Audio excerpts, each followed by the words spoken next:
Over the past 2 years, there have been multiple companies coming out with budget anamorphic lenses. Let's talk about it.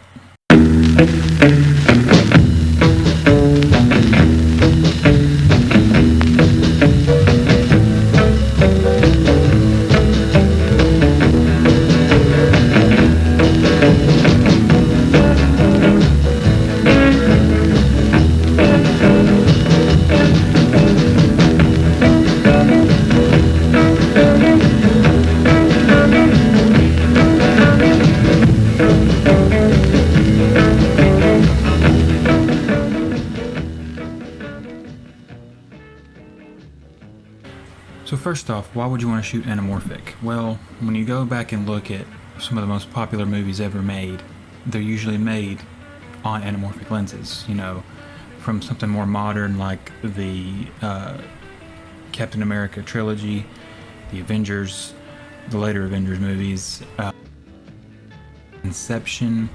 Most of Christopher Nolan's movies are, most of Quentin Tarantino's movies are made anamorphic, and it's kind of ingrained now in the way we perceive visuals that anamorphic comes across as something higher end. There's a few things that separate anamorphic lenses and the anamorphic look in general from your typical spherical look. The most common ones are the bokeh and the flares. Bokeh gives you the ovals that everyone knows about, and then the flares, the horizontal streaks, are pretty commonplace. But then there's other things you don't really think about, such as like the actual flaws of anamorphics, and that's like things that a spherical lens couldn't get away with, but it's actually kind of wanted in anamorphics, such as like the chromatic aberration, especially toward the corners, the bowing on the corners, like the barrel distortion, and that sort of thing. There's a breathing that happens primarily with anamorphics, because as things come out of focus, they kind of stretch and become more ovular, and as they come into focus, they become less of an oval. And that's probably one of my favorite things about anamorphic, is pulling focus. It's just a look that you can't really replicate with a spherical lens, and it's just something that just looks more romantic to me, if cameras can be romantic. So there's been a few companies come out with cheap anamorphics, and I'm gonna count cheap anamorphics as $3,000 and under. The primary ones you've seen are Sirui, Laowa, Vazen.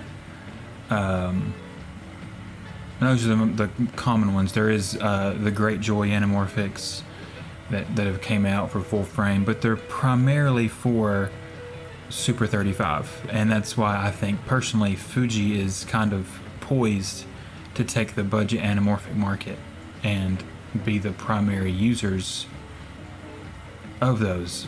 And now we gotta get into Fujifilm. So I shoot on Fujifilm cameras, the X-H2S, XE4. Probably one of the biggest oversights to me is that they did not include an anamorphic D-squeeze in camera for the X-H2S. I mean, you have internal ProRes, you can shoot Blackmagic RAW, ProRes RAW, 6.2K open gate. That just seems like an oversight. But then whenever you get back into the budget anamorphics, there are flaws with those as well. Primarily the Suruis that I'm going to talk about. I own the 24 and the 50mm. I'm not paid by Sirui. They probably would hate me making this video because I modded their lenses. But they have 1.33 squeeze factors, and the thing about them is that the focusing mechanism they use causes variable squeeze to happen depending on where you're focused. And so here's a little video I made in my garage to show that variance.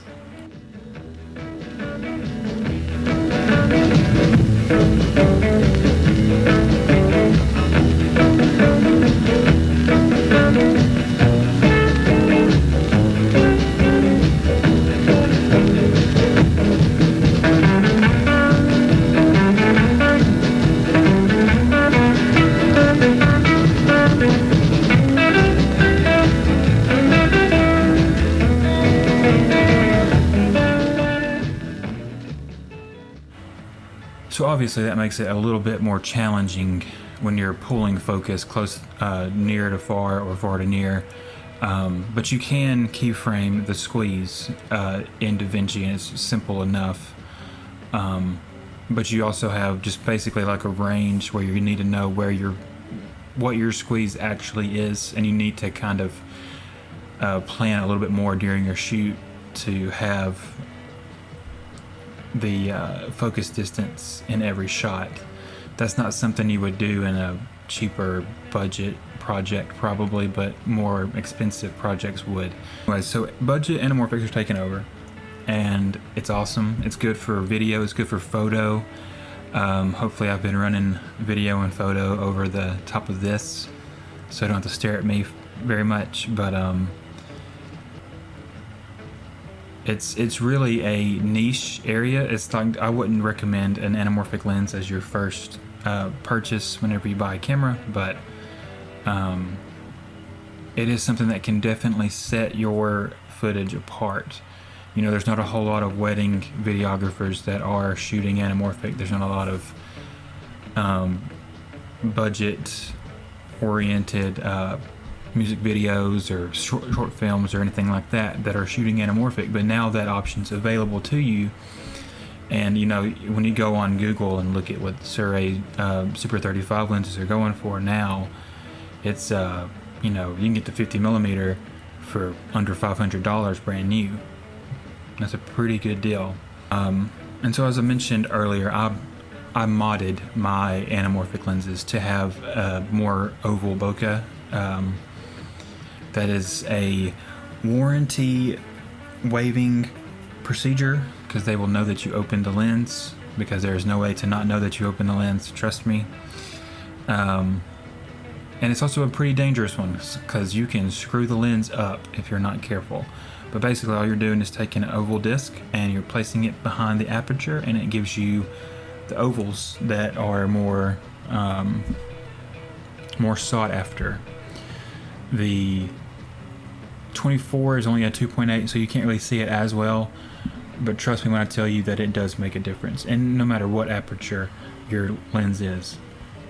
The cons of modding, other than potentially screwing up your lens, is that you can't really stop down without getting a weird bokeh shape. So typically the people that sell these inserts tell you to shoot wide open, or at whatever aperture that you bought the oval to fit in.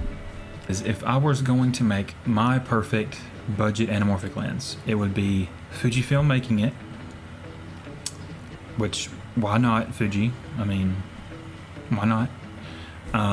It would have cine gears, it would be manual focus, but it would have contacts for your EXIF data.